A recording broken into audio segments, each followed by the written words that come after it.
Hey everyone, and welcome back to the distance learning version of our course. Today we're officially starting Unit 4, so now we're moving into knowledge as a topic. We finished with metaphysics in mind, and we're just going to talk about knowledge for the next 4 lectures. So today we're going to start off by asking what knowledge is. What is knowledge? What does it take to know something? What does it mean to know something? When we say, I know that, or you don't know that, or that Joe knows that the earth is round, what does it mean when we say that?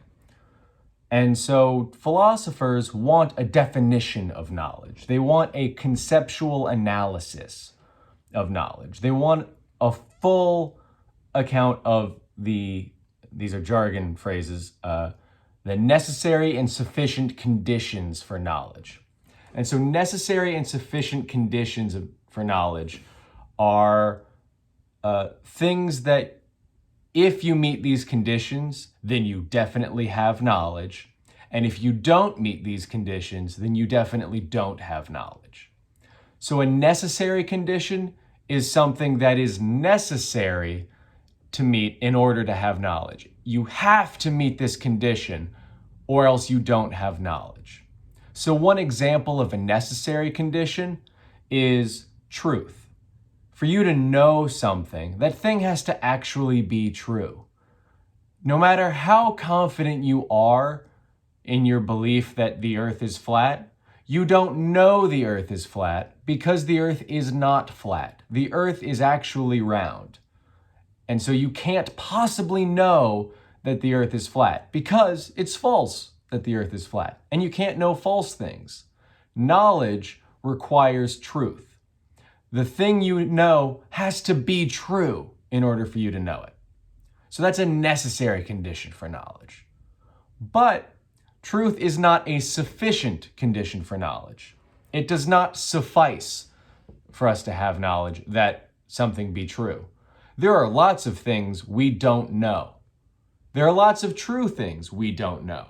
For example, in mathematics, there's an open question called Goldbach's conjecture, which is basically the thought, idea, claim that every prime number greater than 2, or every even number greater than 2, is the sum of 2 primes. So every even number greater than 2 is the sum of 2 primes.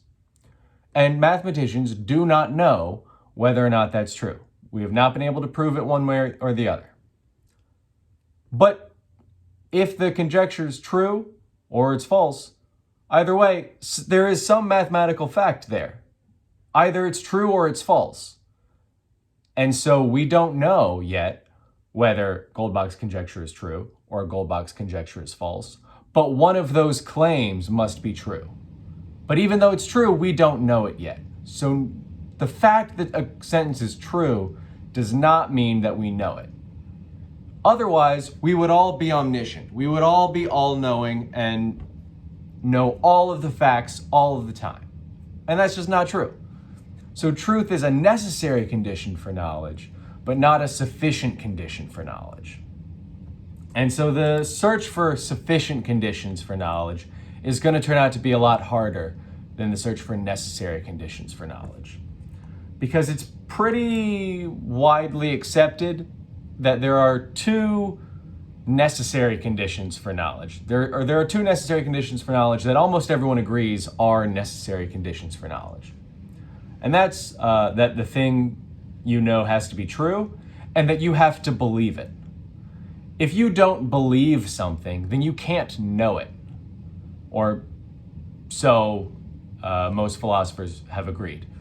If you don't believe that the earth is round, then you don't know that the earth is round. You can't say you know something if you believe it's false. You can't know that today is Thursday and believe that today is Wednesday. That doesn't work because either you think today is Wednesday or you think today is Thursday. You can't believe one and know the other. That doesn't work. So you have to believe something in order to know that it's true. In order to know that something is true, you have to believe it. So in order to have knowledge, you have to have a true belief, because you have to believe it and it has to be true. Otherwise, it ain't knowledge. But true belief doesn't seem sufficient for knowledge. It seems like there is something extra. There's some extra condition that has to be met in order to know that something's true, as opposed to just believing that it's true and being right. Because it seems like you can have beliefs that just happen to be right. By coincidence, they're right. So for example, there are people who believe, and maybe they're right, maybe they're wrong, but there are people who believe that no one knows for sure whether or not God exists. Many people believe God exists. Many people believe God does not exist. But some people think no one knows for sure whether or not God exists. And maybe those people are wrong, and some people do know that God exists or know that God does not exist, depending on which of those is true. But those people who think that no one knows for sure whether or not God exists, their belief might be wrong, but it's not nonsense. To say no one knows whether or not God exists isn't incoherent nonsense. But given that but one of those beliefs has to be true, either people's belief that God exists is true, or people's belief that God does not exist is true. One of those two groups has a true belief. So if knowledge just is a true belief, then to say no one knows for sure whether or not God exists is incoherent nonsense. Or it's not incoherent, but it is nonsense. Because obviously one of these groups has a true belief. But it's at least coherent to say neither of them knows for sure. So knowledge has to be something more, something greater. And that seems intuitive. We believe things all the time and don't feel that we know for sure that we're right. We believe it, we think we're right, but we don't know that we're right. That's a fairly common experience, I think. We're often unsure of ourselves or of our beliefs. And that means we don't know. So there's something else in addition to truth and belief that has to be met, some other condition that has to be met in order to know something is true. And this is a question that's been asked for thousands of years. Plato talks about it, and Socrates asks, what makes knowledge better than true belief? What else does knowledge have besides just truth and belief? And that's the Meno dialogue that we read for today, or we read an excerpt from for today. In that dialogue, Socrates asks, or is asked, what makes knowledge better than true belief? And Socrates says, knowledge is true belief tied down. So knowledge is true belief that has some connection to the truth. You don't just happen to be right. Your belief doesn't happen to be true. It's tied down to the truth. So, for example, suppose I always believe that it's 3 p.m., right? There's just a weird fact about me. I always think it's 3 p.m. Maybe I don't fully understand how time works or how our time labeling system works. I think it's always 3 p.m. No matter how dark it is outside or how bright it is outside, I always think it's 3 p.m. Sometimes I'll be right if I think that. Sometimes it really is 3 p.m. Once per day, in fact, it's 3 p.m. So once per day, I will be right in thinking that it's 3 p.m. But I won't know it. It seems, intuitively, I won't know that it's 3 p.m. even when my belief is right. And why don't I know? Because my belief's not reliable. I will still believe it 1 minute later when it's no longer 3 p.m. and it's now 3:01 p.m. I'll believe it 12 hours later when it's not 3 p.m., it's 3 a.m. And I'll believe it when it's 10:45 a.m., when it's 2:15 a.m., 4 p.m. No matter what time it is, I will believe it's 3 p.m. So my belief will usually be wrong. Even it'll be true sometimes, but it won't be knowledge because it'll be unreliable. it won't be tied down to the truth in the right way. And so Socrates thinks that knowledge is true belief that has been tied down to the truth to make it reliable, to make it stay in its place, is a phrase he uses. So you want your true beliefs to be tied to the facts, to be tied down to the actual true fact it's about. So, what is that tying down? How do we tie a true belief down to the facts? And the most common answer, most popular answer since the time of Plato has been knowledge is a true belief that is justified. You have to have a justification. When I believe that it's 3 p.m. all the time, my belief is not justified at any point. And it's definitely not justified when it's actually 3 p.m. because I believe it all the time. I always believe it's 3 p.m. So, if my belief was justified, say, if I believed it was 3 p.m. because I looked at the clock and the clock said it was 3 p.m., then my belief would be reliable. Because when it was 5 o'clock, I would look at the clock. The clock would tell me it was 5, because that's how clocks work, and I would believe it was 5 p.m. My belief, if justified, will be reliable. That's the thought here. If your belief is justified, you have a reason for believing it, then your belief becomes knowledge. Your true belief becomes knowledge. Because you can have a justified false belief. That's possible. Justification doesn't guarantee truth in the way that it's like logically impossible for a justified belief to be false. You can have every reason in the world to think something and still turn out to be wrong through no fault of your own.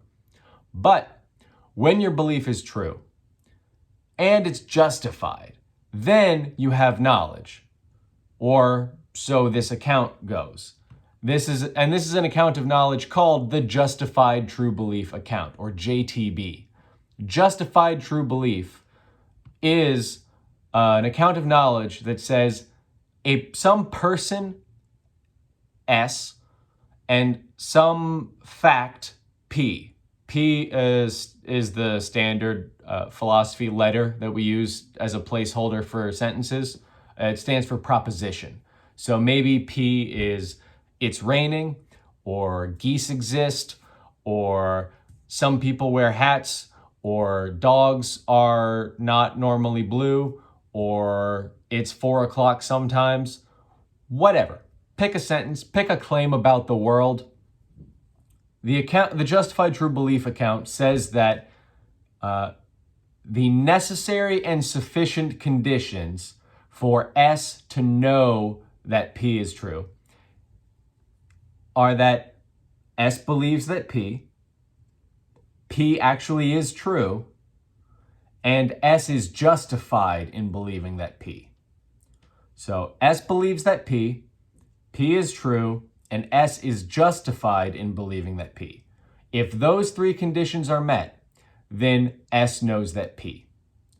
And if those three conditions are not met, if any one of them is not met, then S does not know that P.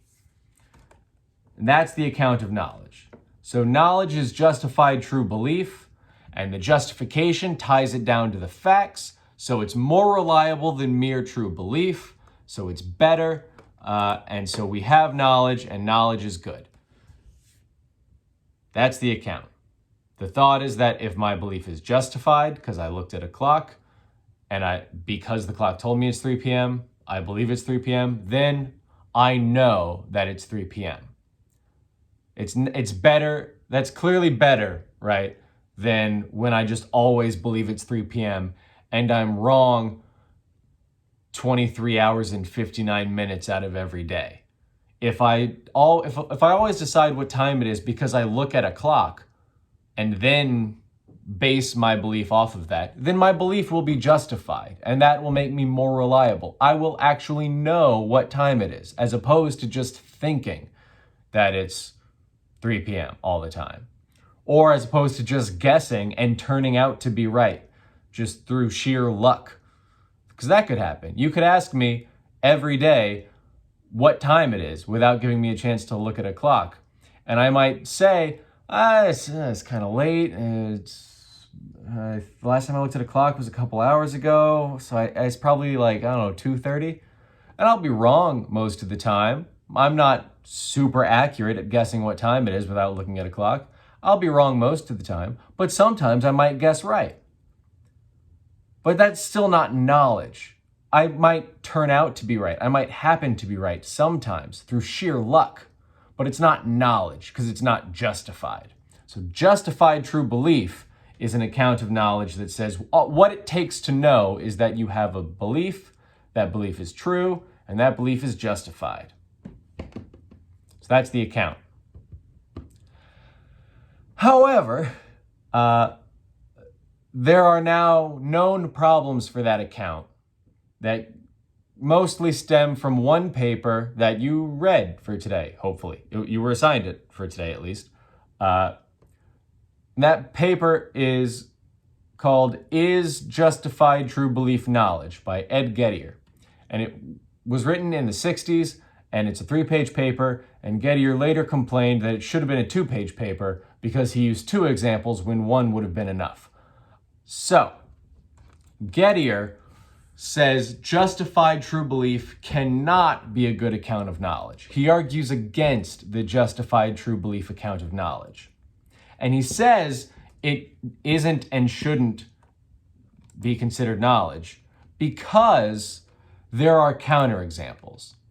He says justified true belief might be a necessary condition for knowledge, but it can't be sufficient for knowledge because there are hypothetical cases, and presumably real-world cases, where someone has a justified true belief, but they still don't have knowledge because they still just happen to be right.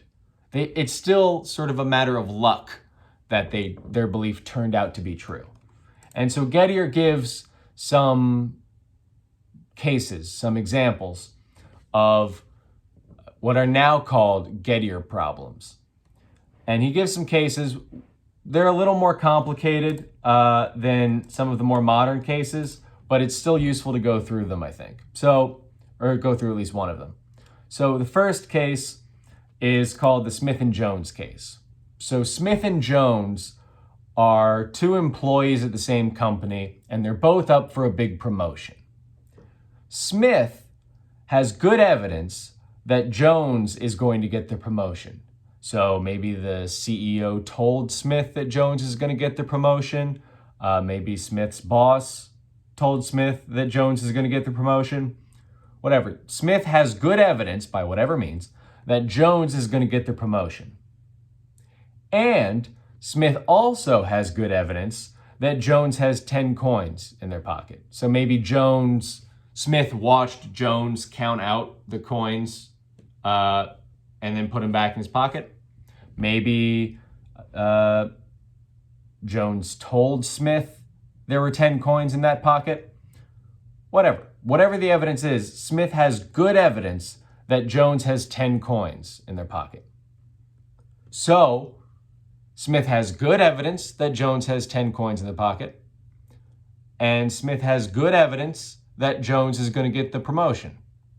So, Smith concludes that the person who's going to get the promotion has 10 coins in their pocket. The person who's going to get the promotion has 10 coins in their pocket, right? Smith concludes this because Smith has good evidence that Jones both will get the promotion and has 10 coins in their pocket. And so Jones, just these 2 things that Smith is justified in believing about Jones, they in turn justify Smith's belief here that the person who's going to get the promotion has 10 coins in their pocket. But, Gettier says, now Smith has a justified true belief. So Smith believes that the person who's going to get the promotion has 10 coins in their pocket. Smith believes it. And that belief is justified. It's based on good evidence Smith has for both the fact that Jones is going to get the promotion and the fact that Jones has 10 coins in their pocket. So Smith has good evidence for both of those claims, and so Smith is perfectly justified in believing that the person who's going to get the promotion has 10 coins in their pocket. So Smith has a justified belief. And as a matter of fact, Smith is going to get the promotion. That maybe the CEO lied to Smith. Maybe the CEO wanted it to be a surprise. As a matter of fact, Smith is going to get the promotion, and, unbeknownst to Smith, Smith also has 10 coins in their pocket. So, Smith's justified belief that the person who's going to get the promotion has 10 coins in their pocket is true. The person who's going to get the promotion does have 10 coins in their pocket. So Smith's belief is true and justified. And yet, Smith doesn't have knowledge. Smith doesn't know this fact that the person who's going to get the promotion has 10 coins in their pocket, because it just happens to be true. It's a coincidence. Smith is basing this belief off a false belief that Jones is going to get the promotion. So Smith's belief is justified, but it's justified by a false belief. It's justified by something that's not true. And so it looks like Smith's right. Smith's belief is true out of sheer dumb luck. Smith's belief shouldn't count as knowledge, even though it's true and justified. Gettier argues that the fact that it's just dumb luck means that it's not knowledge. Smith doesn't know that the person who's going to get the promotion has 10 coins in their pocket. Smith has a belief, that belief is true, and that belief is justified. But it just happens to be true, despite the justification. And so Gettier argues that, intuitively at least, this doesn't count as knowledge. Smith has a justified true belief, but does not have knowledge. And so justified true belief cannot be the full account of knowledge. It cannot give us sufficient conditions. It cannot be necessary and sufficient conditions for knowledge, because although they might be necessary conditions, they aren't enough. You can meet those conditions and still not have knowledge. You can meet the conditions and have a justified true belief without having knowledge. And so Gettier's case is a little convoluted. Here's a simpler one. Alice wants to know what time it is, so she looks at a clock. We all do that all the time, I assume. Daily basis, probably. Alice wants to know what time it is, so she looks at a clock. And the clock tells Alice that it's 1 p.m. And so Alice believes that it's 1 p.m. She trusts the clock, and she believes that it's 1 p.m. And her belief is true. It really is 1 p.m. And her belief is justified. She didn't just guess what time it was. She doesn't always believe it's 1 p.m. She looked at a clock. The clock said it's 1 p.m. And so she came to believe that it's 1 p.m., as we all do every day. Therefore, Alice has a justified true belief, because her belief is justified. She looked at the clock, and then whatever the clock said, she came to believe. And that's justifying a belief in what time it is as well as anything ever possibly could.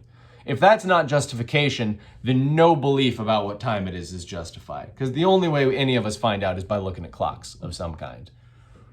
So she has a true belief, and that belief is justified. But, unbeknownst to Alice, Alice's clock was broken. The clock always says 1 p.m. The batteries are dead. Let's say it's an analog clock. I don't know how it says p.m., so that's a bit of a flaw in this story, but the clock is broken.